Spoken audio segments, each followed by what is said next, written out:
What's up, guys? Today we're going to take another look at Fuji Provia.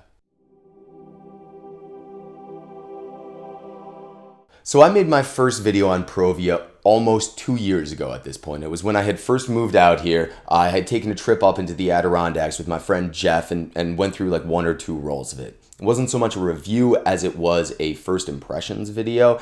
And I'll link to it, I don't know, somewhere around my head probably, or down in the description, and you guys can go watch it if you want. I was impressed with the film when I shot it, but there were some limitations I wasn't sure about. Since then, I've had a lot more opportunities to shoot Provia, specifically Provia 100F. The place where I get my film developed sells Fuji Pro 400H and Provia as their 2-color films. So I've had a chance to run through a bunch of it. And what I would like to do is kind of get into what the film is today, what you can expect from it, and then dive into some photographs that not only I've taken, but that were submitted to me by members of the film photography community. So Fuji Provia is a daylight balanced color reversal film. And what that means is you get slides back. It's a slide film. So as opposed to like color negative film or black and white, where you're going to get a negative image back and then flip that, you know, when you print it or when you scan it into the computer, with Provia or Velvia or Actochrome or whatever, you get an actual slide back, a positive image you can hold up to the sky or put on a light table and see.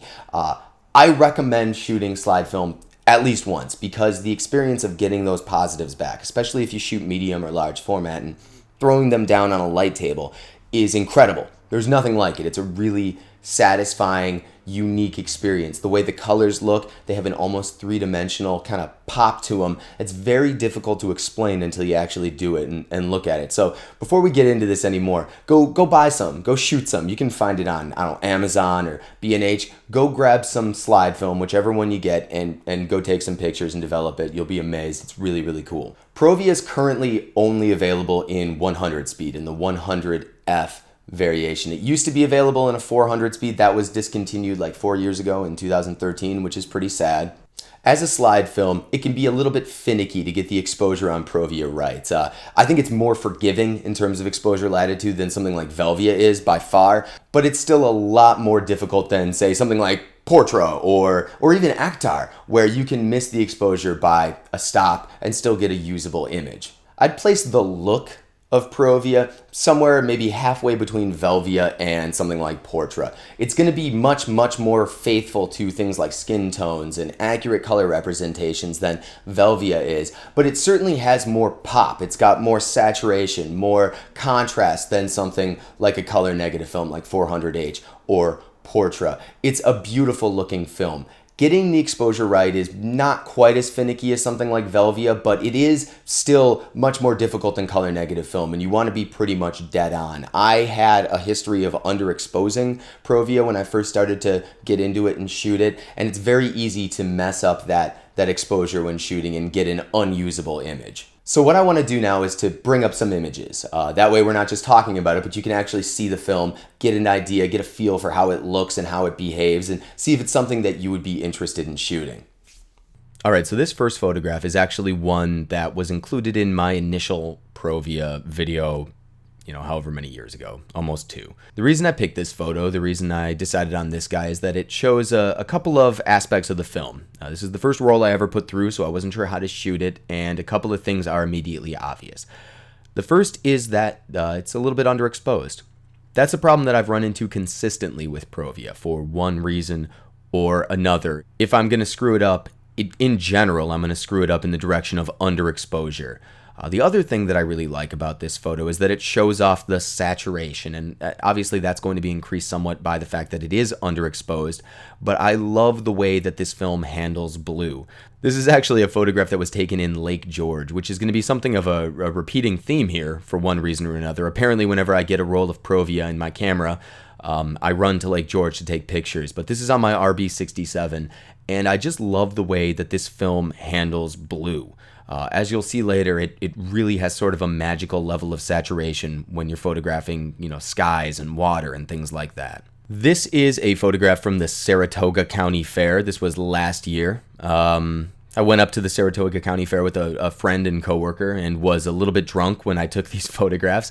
I'll show a couple from that night, but I like these because they show two things. The first is that Provia handles colors in a really interesting way. Nothing's going to be, cartoonishly saturated or or contrasty, but you are going to get some really vivid, really saturated colors in a really interesting way, almost as though you're, photographing with a digital camera on landscape mode. And I think that they suit this sort of scenario really well. They're really beautiful. These photos were taken with my Yashica Matte 124G, and I love the way that the colors look. I feel like they really pop. It's really contrasty. And again, I think with slide film in general, you almost have more of a digital look given the incredibly high resolution and kind of saturated colors versus something like Portra or obviously black and white film where you're going to have a lot more grain introduced and you get more of, that classic film look. But yeah, there's something really interesting about the way that Provia renders things like skies and, the colors on the tilt-a-whirl or whatever this is here. It's not a spectacular photograph by any, stretch of the imagination, but I really like the colors and I really like the way that the film handles them. This photo in particular and anything with the sky looked just incredible on a light table. Here's a carny with the basketball. I think from the way that this looks, this was probably underexposed when I initially scanned it. Now, that's a question that I have actually, because a lot of these look pretty good on the light table, and then when I get them on the scanner and scan them, they come out underexposed. So it could conceivably be an issue with my scanner, I'm not sure. But with this one, like some of the others, I probably had to brighten this up in post a little bit. But yeah, really contrasty, colors really pop, but you can still handle skin tones in a way that isn't distracting like, Velvia would be. Now, this is also on the Yashica Matte 124G. This is my buddy John when we hiked Cascade Mountain, which is probably the easiest of the Adirondack high peaks. This one might also be a little bit underexposed, but given the, challenging light, it was heavy tree cover, going up this side of the mountain here. I think this looks pretty good, actually. Now, these next 3 photos were taken actually the day after the United States election this last year. These were all taken with the RB67 at Letchworth State Park, about 45 minutes, an hour outside of Buffalo. Is that right? Maybe a little more than that. But it was a really crazy overcast day, really gloomy. Most of the leaves were off the trees already. But I like this. This is, on the RB67 with the 127 millimeter lens. So really limited in terms of framing, but I'm pretty pleased with how this turned out. Obviously, Provia doesn't have the dynamic range of something like Portra or even Ektar, but it creates some pretty dramatic, pretty interesting scenes. You can see here that 127mm lens can be really limiting, and if limitations build creativity, then these are some of the most creative photos I've ever taken, but I don't know, it's kind of neat, kind of cool, from a visual standpoint. And my buddy Jeff again, just chilling out. With his digital camera and Saber's hats. I don't know, not much to say about this one other than you can clearly see the aperture blades of the lens on the specks of water that have landed on it. Now, this is a photograph that I took in New York City, in Manhattan, from the cafeteria of the New York Times building. My cousin works for the Times as a designer, so we got the tour, and I snapped this one really quickly with the Pentax 6.7, the 105 2.4 lens. Now, this is another photo that was pretty underexposed when I scanned it. I was able to kind of bump it up. I love the way the colors look in this. I love the way the buildings look. There's an incredible amount of detail. You can see desks and computers in the full, the full resolution scan when you jump into windows, which is admittedly pretty creepy when I say it out loud. But yeah, cool photo. Again, the 105 probably not ideal for capturing the scene the way I wanted to. I would have liked to have used something wider, but you end up with something that's kind of neat and a little bit unorthodox when you're forced to use, a lens that you wouldn't otherwise use. Now, the next few photos are from, I don't know, a week ago, 2 weeks ago. I don't even really remember. They're pretty recent, and they're all going to kind of emphasize what I like about this film, which is the incredibly high resolution and the way it handles colors, particularly the color blue. This is in Lake George. This is just the beach. I just snapped this one of the people kind of chilling out as we were walking down the boardwalk. And this photograph is not, anything spectacular as a photograph. I don't think it's particularly interesting, but I love the way the water looks. I love the way the water looks. I like the color in the parachute there. It looks sort of like a jellyfish to me. I like the way that it maintains the blue in the sky. Everything in this is really, really, really beautiful. It's exactly how I remembered it. And when you hold this slide on a light table, it just lights up. It's absolutely gorgeous. Same thing with this one here. Obviously, I was focusing on the physically fit gentleman wading into the water, so the sign is out of focus. Had I realized that, I probably would have slowed the exposure down a little bit and tried to get a wider depth of field so that the writing on the sign was a little bit clearer. But I think it still looks good. He's in blatant disregard of the officially stated rules. It upset me. These sorts of things upset me. I don't go in the wrong door at Target, go in the entrance. It's marked for a reason, people. But yeah, cool. The water's great. You see the boats in the background. I don't know. Lake George's a pretty spot. The last one of this group here is this little, tailspin Chippendales Rescue Rangers plane and some parachutes in the background. It's neat. The exposure got a little bit whacked out because the plane was so bright, especially in the the midday sun, that the rest of the scene is a little bit darker, but still looks pretty good. Still like it. And this was actually from the same day. And this is what I mean when I say that slide film can sometimes look like digital. And I don't know if that means anything, but it definitely has a different look than something like color negative film or certainly black and white. And I think that could be the level of contrast. It's definitely crunchier, and it definitely is a higher resolution. It's got a very smooth, very flawless, seamless look to it. But these were some recreationists doing the French and Indian War. There was a whole battle I watched. It was intense.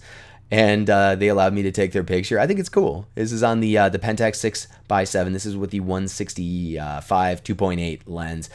In fact, all of the photographs from this day have been with that lens.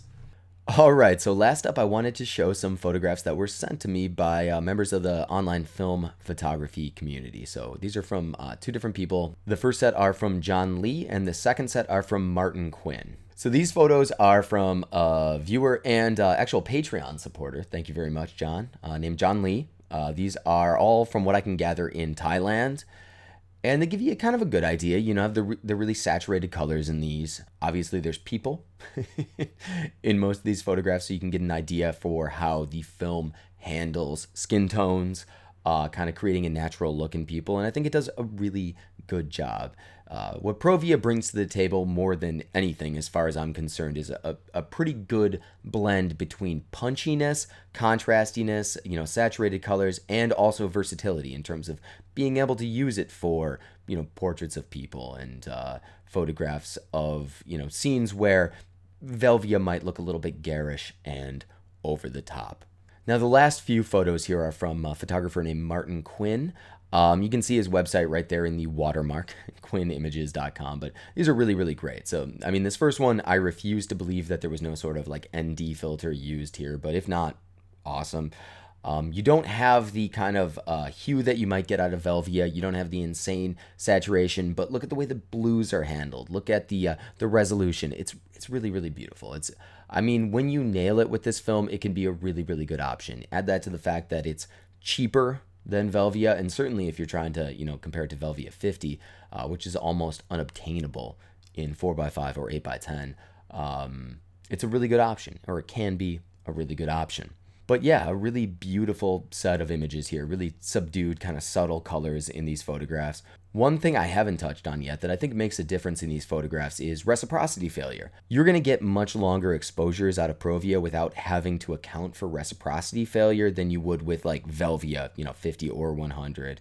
And that can make a big difference if you're shooting, sunrises, sunsets, possibly, nighttime scenes or scenes before the sun comes up. I wouldn't consider it a major factor when deciding whether or not to shoot this film, but it is something to keep in mind. So thank you, Martin, and thank you, John. I hope that these images gave you kind of an idea of what to expect from it. I can't stress enough that it is really, really important to shoot it for yourself, whether it be this, Velvia, whatever. Shoot slide film for yourself. Put it on a light table. Look at it. It's a different world. It'll blow your mind. It'll reset your expectations, redefine your paradigm. You know what I'm saying. Give it a shot. So there you have it, Fuji Provia. The pluses to this film: beautiful colors, accurate skin tones, can be used for portraits, really high resolution, very little reciprocity failure. Downsides, I would say, are, it can be difficult to meter. It's very touchy in that regard. It can be difficult to find a place to process slide film in 2017, and it can get a little bit pricey when compared to some of the less expensive color negative options out there. But I really enjoy the film. I really like it. It's a unique challenge, a unique look. It's a very exciting type of film, and I'd suggest go out and try it. If you haven't shot slide film, whether it's this or Velvia, go buy some, shoot it, throw it on a light table, be amazed, live the dream. I want to thank you guys so much for sticking around while I kind of transitioned between jobs and got everything under control. New videos are going to be back on schedule soon. It was a big moment of change in my life, but we're plowing forward unabated, and I'm hoping to bang out a couple of videos over the next couple of days, so we've got content coming out on a regular basis. If you like this video, like, comment, subscribe, click the little bell, donate to my Patreon if you want, whatever. Do what is in your heart. I will see you guys soon. Thank you so much for watching.